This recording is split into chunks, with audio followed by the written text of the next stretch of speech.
दोस्तों हाल ही में मैंने मोटल मेलाती नामक एक इंडोनेशियन हॉरर मूवी देखा है जिसे माइक विलुआन और बिली क्रिश्चियन ने मिलकर डायरेक्ट किया है। IMDb पे इस फिल्म को मिले हैं 5.2 स्टार्स आउट ऑफ 10 और रॉटन टोमेटोज पे इस फिल्म की रेटिंग्स अवेलेबल नहीं है। तो आज की वीडियो में हम फिल्म की कहानी को जानते हुए इसके एंडिंग पे बात करेंगे। अब वीडियो शुरू करने से पहले मेरी आप सभी से एक रिक्वेस्ट है कि अगर आपको ये वीडियो पसंद आती है तो वीडियो को लाइक और चैनल को सब्सक्राइब जरूर कीजिएगा। So now with that said, let's roll the intro.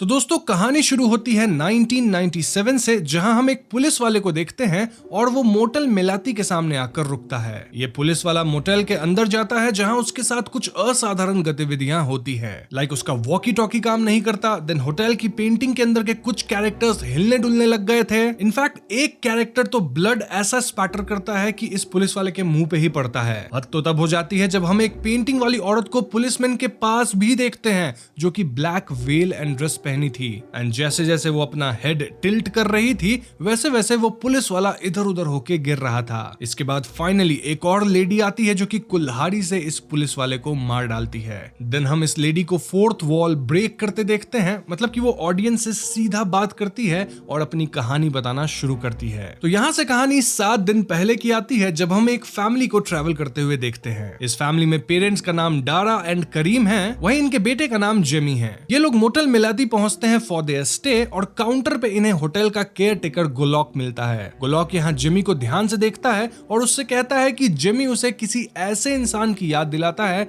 जिसे केयर टेकर पहले से जानता था। खैर डारा का ध्यान काउंटर के पास लगे एक पेंटिंग पर जाता है जिसमें एक वुमन क्रिश्चियन विडो अटायर में खड़ी थी। दोस्तों ये वही पेंटिंग है जिसे हमने मूवी के स्टार्ट में पुलिस वाले को देखते हुए भी पाया था। केयर टेकर ये नोटिस करता है और बताता है कि पेंटिंग की वुमन और कोई नहीं बल्कि मैडम मेलाती की माँ है जो कई साल पहले गुजर चुकी हैं। जेमी पेंटिंग को देखकर कहता है कि वो वुमन बिल्कुल ग्रैंडमा जैसी दिखती हैं और इस पे केयरटेकर पूछता है कि क्या उसकी ग्रैंडमा अभी जिंदा हैं। इस पे करीम बताता है कि उसकी वाइफ की माँ पिछले हफ्ते ही गुजर चुकी हैं और ये लोग उनके फ्यूनरल से ही लौट रहे हैं। अब जेमी यहाँ होटल में लगे कई फोटो फ्रेम्स को देख रहा होता है और उसे एक फोटो पे बड़ा सा इंसेक्ट दिखता है जिससे जेमी डर जाता है। अब इस पॉइंट पे केयरटेकर कहता है कि इस मोटेल का एक रिवाज है, बेसिकली जो भी गेस्ट यहाँ चेक इन करता है उनको इस मोटेल की ओनर मैडम मेलाती के साथ चाय पीना ही होगा। मतलब मैडम मेलाती उन्हें चाय के साथ ग्रीट करती हैं काइंड ऑफ। ये फैमिली इस ऑफर को एक्सेप्ट करते हैं और मैडम मेलाती से मिलने लिविंग रूम की तरफ जाने लगते हैं। यहाँ एक बार फिर जेमी को पैसेज वे में एक बूढ़ी औरत की भूतिया परछाई दिखती है। खैर ये फैमिली लिविंग रूम में जाती है जहाँ जेमी को चेयर पे एक डॉल मिल जाती है और जेमी इसी डॉल के साथ खेलने लगता है। तभी यहाँ मैडम मेलाती आती है जो कि और कोई नहीं बल्कि वही लेडी है जिसे हम मूवी के स्टार्ट में पुलिस वाले को मारते देखे थे। मेलाती जेमी से कहती है कि वो ये डॉल रख सकता है,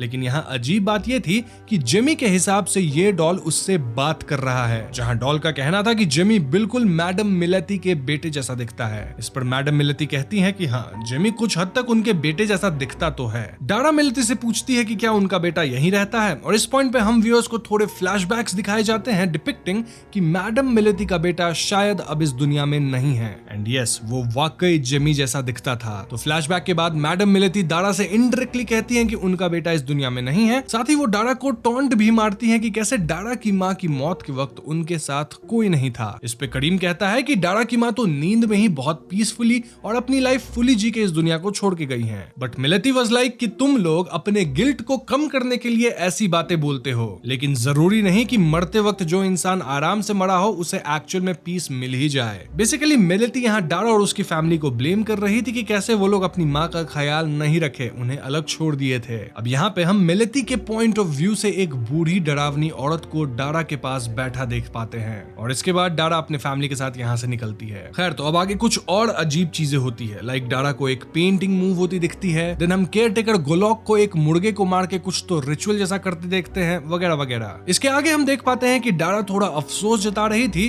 क्योंकि वो अपनी माँ को नर्सिंग होम में छोड़ दी थी और यहाँ करीम डारा को सांत्वना देता है कि it was a good decision. क्यों? क्योंकि डारा के माँ की फिजिकल एंड मेंटल कंडीशन दोनों ही खराब थी, तो ऐसे में ये लोग ठीक से ख्याल नहीं रख सकते थे। नर्सिंग होम में ही ठीक से ख्याल रखा जा सकता था। खैर, उस रात जेमी अपने कमरे में रॉकिंग चेयर पे अपनी ग्रैनी को बैठा देखता है एंड दिस वाज स्कैरी, क्योंकि ग्रैनी का देहांत एक हफ्ते पहले ही तो हुआ है। ग्रैनी यहाँ अपने फैमिली को ब्लेम करती है, सेइंग कि उनके साथ गलत हुआ है और इसकी सजा पूरे परिवार को मिलेगी। इसके बाद ग्रैनी एकदम से जेमी को डराते हुए उस पर अटैक कर देती है। इनफैक्ट वो जेमी को वॉल कैबिनेट के दरवाजे के अंदर खींच लेती है। अब इस सब हलचल एंड आवाज से डारा की नींद खुलती है और वो जेमी को ढूंढना शुरू करती है। यहाँ डारा के पैर में कैबिनेट से टूटा हुआ मिरर चुभ जाता है। साथ ही डारा वॉशरूम के डोर पे चाकू लगा हुआ देखती है। तभी एकदम से कोई तो नाइफ को खींच लेता है और वॉशरूम का दरवाजा बंद हो जाता है। अब नाइफ वाले होल से डारा जेमी को देख पाती है, जो कि चाकू लिए अपने पिता के पास ऐसे खड़ा था मानो वो अपने पिता को मार देगा।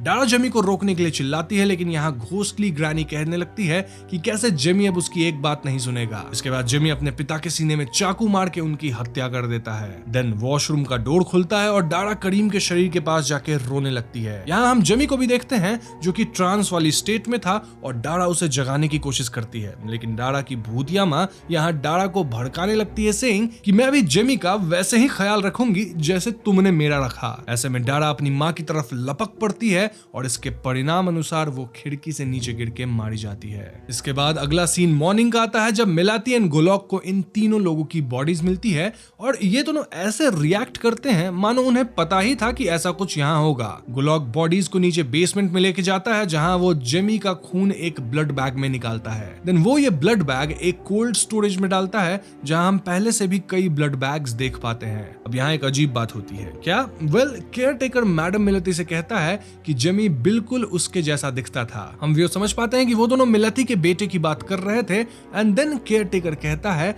कि सबसे इंपॉर्टेंट ब्लड टाइप मैच करना था, जो कि नहीं हुआ। इसके बाद वो केयर टेकर इन तीनों की बॉडी को फर्नेस में डालकर जला देता है। खैर, नेक्स्ट सीन में हम फिर मेलाती को देखते हैं, जो अपनी कहानी हम व्यूअर्स को बताती है। मेलाती कहती है कि उसकी माँ शापित थी और साल 1887 में उसके पापा ने उसकी माँ को छोड़ दिया था। मेलाती के पिता एक डच सोल्जर थे और जब उन्हें पता चला कि मेलाती की माँ प्रेग्नेंट है, तब उन्होंने मेलाती की माँ को छोड़ दिया। इस वजह से उसकी माँ अपनी कम्युनिटी से पूरी तरह सेपरेट हो गई थी और उन्हें जल्द काम भी नहीं मिलता था। इन सब से परेशान होकर वो एक चुड़ैल के पास गई ताकि वो अपनी किस्मत बदल सके। उस चुड़ैल ने तंत्र विद्या का इस्तेमाल करके मेलाती की माँ की ख्वाहिशें तो पूरी कर दी, पर उसकी माँ को मेलाती का बलिदान देना पड़ा। जब ये रिचुअल हो रहा था तब मेलाती अपनी माँ के कोख में थी। दरअसल मेलाती की माँ ने अपनी लाइफ में बहुत सारी मिसकैरेजेस देखी थी और उन्हें लगता था कि मेलाती भी जन्म नहीं लेगी, बट जैसा कि हम जानते हैं कि ऐसा हुआ नहीं। मेलाती का जन्म भी हुआ, इनफैक्ट वो जिंदा भी रही। पर उस चुड़ैल ने मेलाती और उसकी माँ को एक कर्स दिया था, जिसकी वजह से उसकी माँ को एक अजीब बीमारी हो गई थी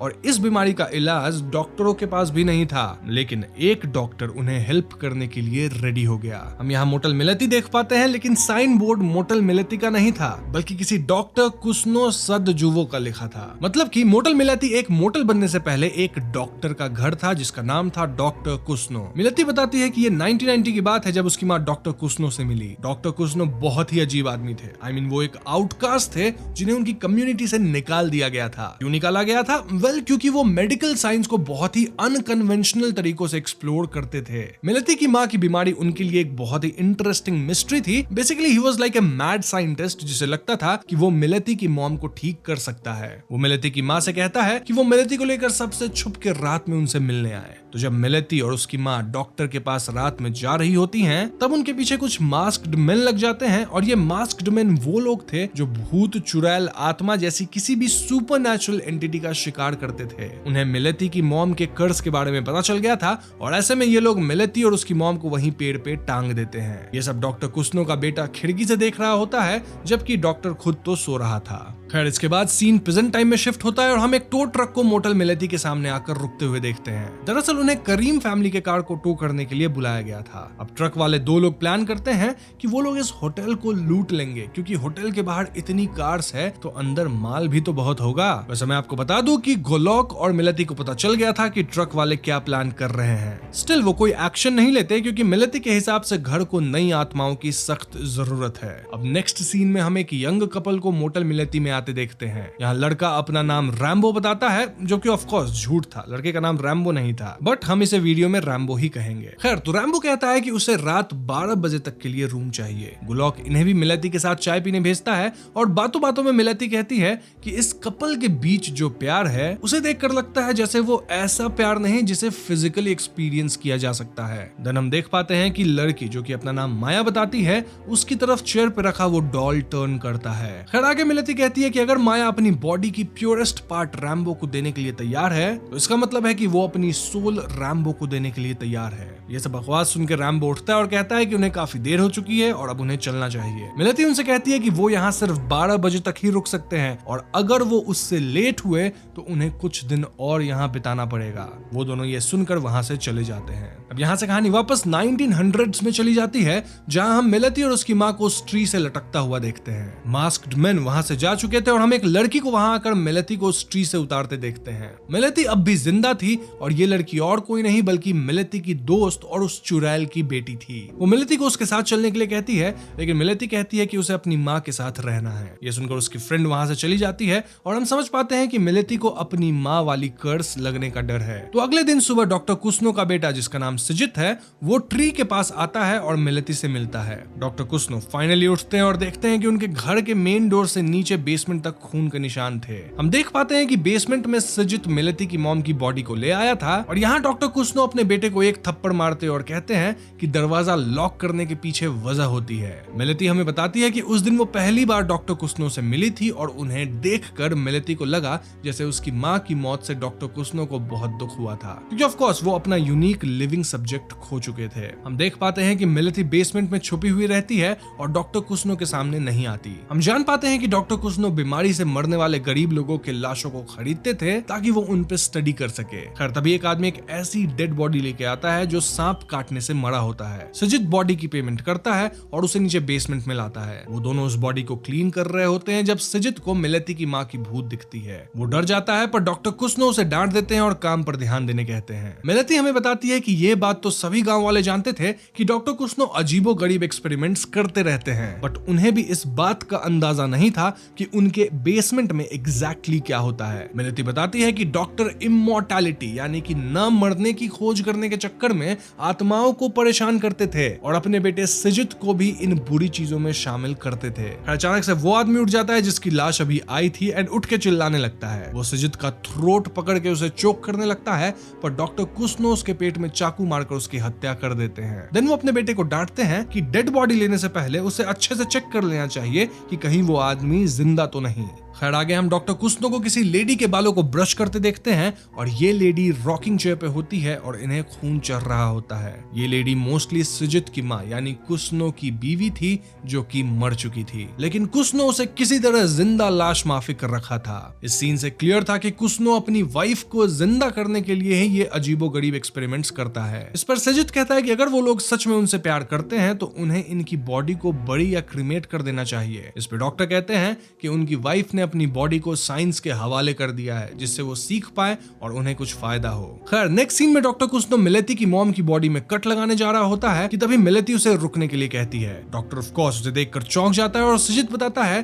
कि मिलेती उस औरत की बेटी है और शायद उसका पीछा करते हुए यहाँ तक आ गई। डॉक्टर मिलेती को एक रूम में ले जाता है और उसे वहाँ बांध देता है। अभी मिलेती उसका हाथ पकड़ती है और डॉक्टर अपने आसपास घूम रही आत्माओं को देखता है। वो अपनी वाइफ की आत्मा को देखता है और पैसेज वे में उसके पीछे चलने लगता है। डॉक्टर को लगता है कि उसका एक्सपेरिमेंट वर्क कर गया है और उसकी वाइफ जिंदा हो गई है, बट वो कुछ देर में गायब हो जाती है और वो वापस मिलेती के पास आता है और पूछता है कि ये सब क्या है। मिलेती उससे कहती है कि उसके एक्सपेरिमेंट्स की वजह से उसकी पत्नी की आत्मा बहुत परेशान है, बट डॉक्टर मिलेती की बात में विश्वास नहीं करता। मिलेती कहती है कि उसकी माँ कर्स्ड है और अगर उनके बॉडी को कट करके ओपन किया गया तो उनका कर्स इस घर में फैल जाएगा और अगर वो कर्स इस घर पे आ गया तो इस घर की सारी आत्मा बहुत पावरफुल हो जाएगी। मिलेती डॉक्टर को समझाने की बहुत कोशिश करती है लेकिन डॉक्टर नहीं मानता। अब यहाँ से कहानी वापस प्रेजेंट डे में आती है जहाँ वो कपल अपनी बेड पे जाके लेट गए होते हैं और हम व्यूअर्स देख पाते हैं कि बेड के नीचे कोई घोस्ट उनकी तरफ क्रॉल कर रहा होता है। अब मोटेल के बाहर हम उन दो ट्रक ड्राइवर्स को भी देखते हैं जो कि यहाँ चोरी करने के इरादे से आ गए थे। तभी मोटेल की लाइट चली जाती है और ये ट्रक ड्राइवर्स चोरी वाला काम शुरू करते हैं, लेकिन जल्द ही एक पे मिलेती की माँ की घोस्ट अटैक कर देती है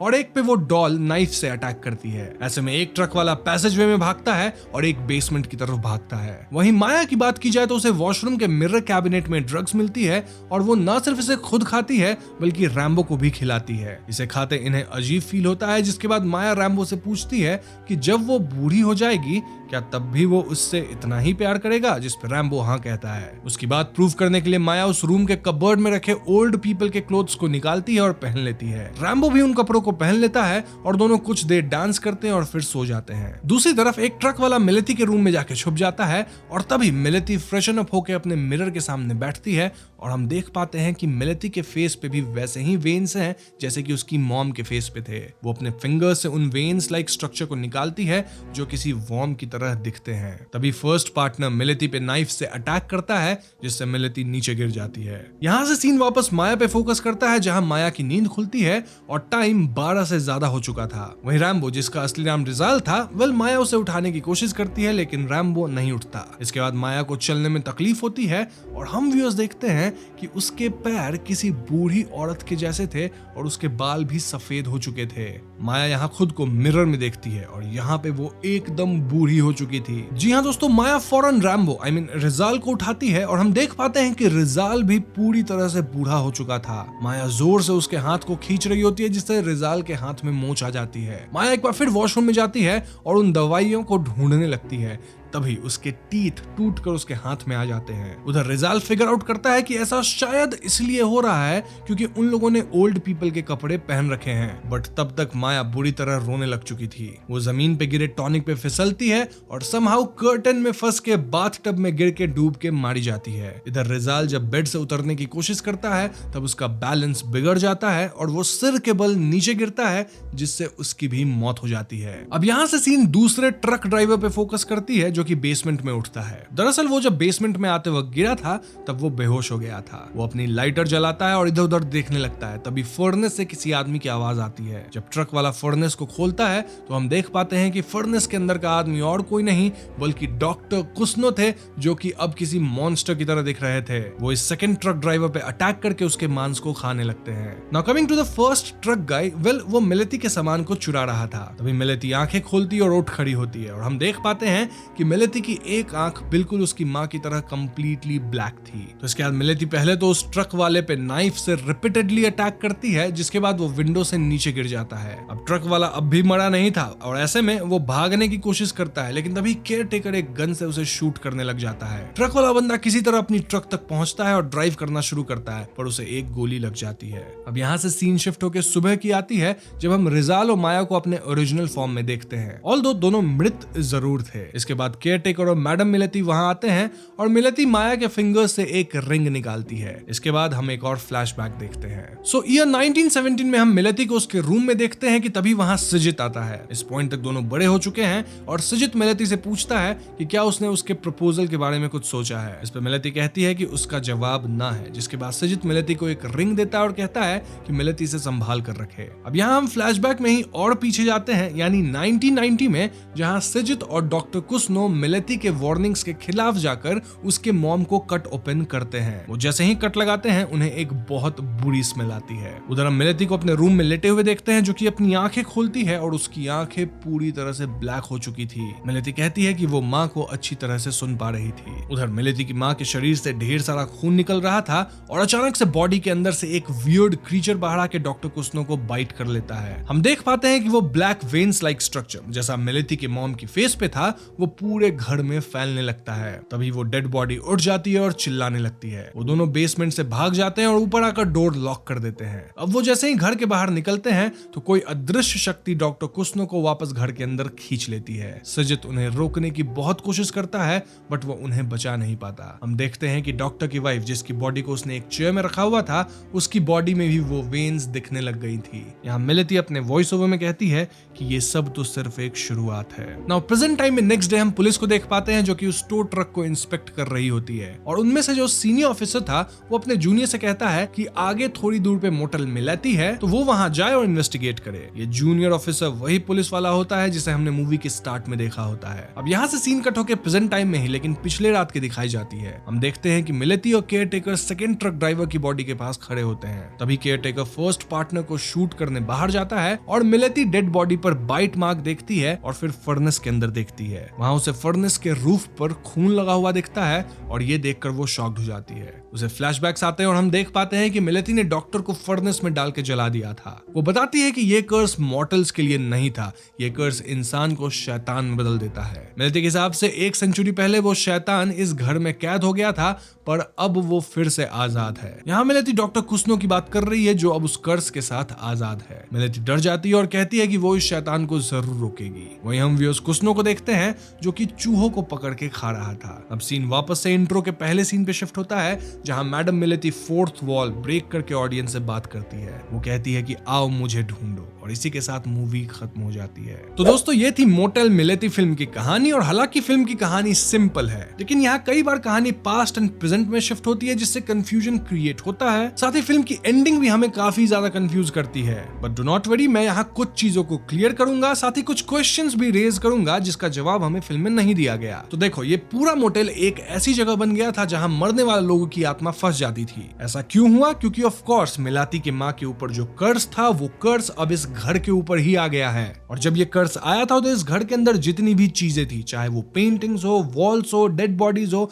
या फिर डॉक्टर कुस्नो, कर्स सब पे लगा, इंक्लूडिंग मेलेती। यही वजह हो सकती है कि मेलेती या तो इमॉर्टल है या फिर एक विच है, और ये सब उस कर्स की वजह से ही हुआ है। अभी तो हम मेलेती की आंख काली होते देख पाते हैं और वो चाकू से मारे जाने पे भी नहीं मरती। इनफैक्ट मेलेती के वेन्स भी ठीक उसी तरह निकलते हैं जैसे उसकी माँ की निकलती थी, लेकिन मेलेती समहाउ इसे कंट्रोल कर ली है। I mean, वो उसे निकाल लेती है और इंसेक्ट के रूप में तब्दील कर देती है। नाउ जो डॉल हम देख पाते हैं उसके अंदर मेलेती के बेटे की स्पिरिट हो सकती है, क्योंकि मूवी के अंदर हम उस डॉल से बच्चों की आवाज निकलते क्लियरली सुन पाए थे। बट देन हमारे मन में सवाल यह आता है कि मेलेती को बेटा कब और कैसे हुआ? वेल, इसका कोई एक्सप्लेनेशन तो नहीं दिया गया है, लेकिन एक सीन फिल्म के अंदर जरूर था जहां सजित मेलेती से कुछ सवाल पूछ रहा था जब दोनों यंग हो गए थे, बड़े हो गए थे, और वो मेलेती को रिंग भी दिया था। दिस सजेस्ट्स कि हो सकता है मेलेती और सजित के बीच किसी तरह का लव अफेयर था और ये इन दोनों का ही बच्चा है। अब एक और माइंड बेंडिंग चीज ये है कि इस होटल के अंदर गोलॉक कहां से आया? मतलब उसका क्या सीन है? क्या वो एक नॉर्मल इंसान है, नॉर्मल इंसान नहीं है? और अगर नॉर्मल इंसान है या नहीं भी है तो वो मेलेती का साथ क्यों दे रहा है? और क्या इस घर का असर गोलॉक पे नहीं होता है? मोरओवर फिल्म में हम ये भी देख पाए कि मेलेती अपने बेटे जैसे एग्जैक्ट ब्लड टाइप को ढूंढ रही है, एंड यहाँ कुछ और भी कंडीशंस हो सकती है, क्योंकि ब्लड टाइप सेम मिलना कोई बहुत बड़ी बात नहीं है। बट आई थिंक वो बच्चे का ही खून होना चाहिए। इनफैक्ट वो बच्चा ऐसा होना चाहिए जो कि मेलेती के बच्चे जैसा ही दिखे। अब मेलेती ये सब क्यों कर रही है? वेल, ये किसी तरह का रिचुअल होगा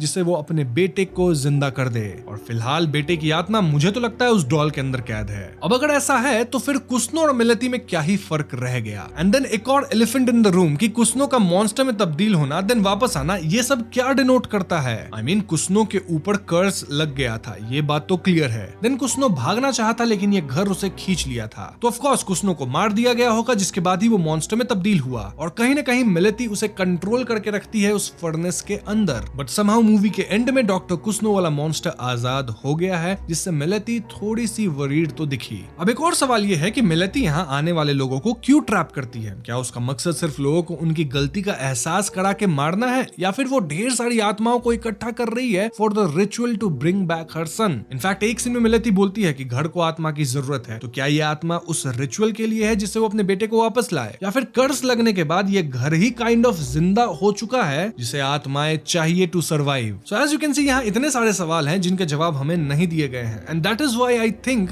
कि इस फिल्म का पार्ट 2 भी आ सकता है। वैसे इट्स क्वाइट पॉसिबल कि पार्ट 2 ना आए, और ये एक ओपन एंडिंग वाली फिल्म है जहां हम व्यूअर्स को ही अपनी थियरीज बनानी होगी रिगार्डिंग इट्स एंडिंग। मैं अगर अपनी सोच प्रस्तुत करूं तो मुझे लगता है कि कर्स पूरे घर पे फैल गया, इंक्लूडिंग मेलेती एंड कुस्नो। हाँ, मेलेती समहाउ कुस्नो को कैद की है, एंड आगे फ्यूचर में जब मेलेती का बेटा हुआ होगा तो वो भी समहाउ मारा गया होगा। वो बाकी आत्माओं की तरह अपने बेटे की आत्मा को डॉल में रखती है, मतलब ट्रैप करके, और उसे एग्जैक्ट ब्लड टाइप चाहिए, एंड देन कुछ और भी कंडीशंस होंगे जिससे कि शायद वो अपने बच्चे को वापस ला पाए। ये पूरा मोटेल आत्माओं से भरा पड़ा है, और गोलॉक मरने वाले लोगों को फर्नेस में डालता है, just like feeding a live place. अगर आप लोगों ने शाइनिंग मूवी देख रखी है या फिर आपने मेरी शाइनिंग वाली एक्सप्लेनेशन को सुन रखा है, तो आप इस कॉन्सेप्ट को समझ रहे होंगे कि कैसे एक होटल भी अलाइव हो सकता है। मतलब एक होटल के अंदर बहुत ही पुराने टाइम से वायलेंस की हिस्ट्री रही हो, जैसा कि द शाइनिंग वाले होटल में था या फिर इस केस में मोटल मिलेती, जहां डॉक्टर कुस्नो लोगों को मारते थे, उन पे एक्सपेरिमेंट्स करते थे, देन आगे भी कई लोग आते हैं, मरते हैं। तो हाँ, काफी वायलेंट हिस्ट्री रही है। तो ये जगह ही काइंड ऑफ अलाइव हो गई है बिकॉज ऑफ कर्स। और अब जो भी लोग यहाँ आएंगे उन्हें उनकी गलती का एहसास करके यहाँ ट्रैप कर लिया जाएगा। मतलब इस मोटेल के अंदर जाने के बाद आप बचेंगे नहीं। यहाँ हजारों कहानी हो सकती है, हजारों लोगों की। जो भी हो, this movie was interesting, although कहानी काफी ज्यादा कॉम्प्लिकेट हो जाती है, जिसे और भी सिंपल वे में दिखाया जा सकता था। एंड ऑफ कोर्स हमारे लिए कई सवाल छोड़ दिए गए हैं, बट स्टिल मैंने काफी कुछ आपको एक्सप्लेन करने की कोशिश करी है। बट फिर भी मुझसे अगर कुछ छूट गई हो तो आप कमेंट सेक्शन का इस्तेमाल करके उन थियरीज को जरूर लिस्ट डाउन कीजिए। बस आज की वीडियो में इतना ही। वीडियो पसंद आई हो तो लाइक और शेयर करें, साथ ही चैनल पर नए हैं तो हमें सब्सक्राइब कीजिएगा, क्योंकि हम अपने चैनल पे ऐसे वीडियोस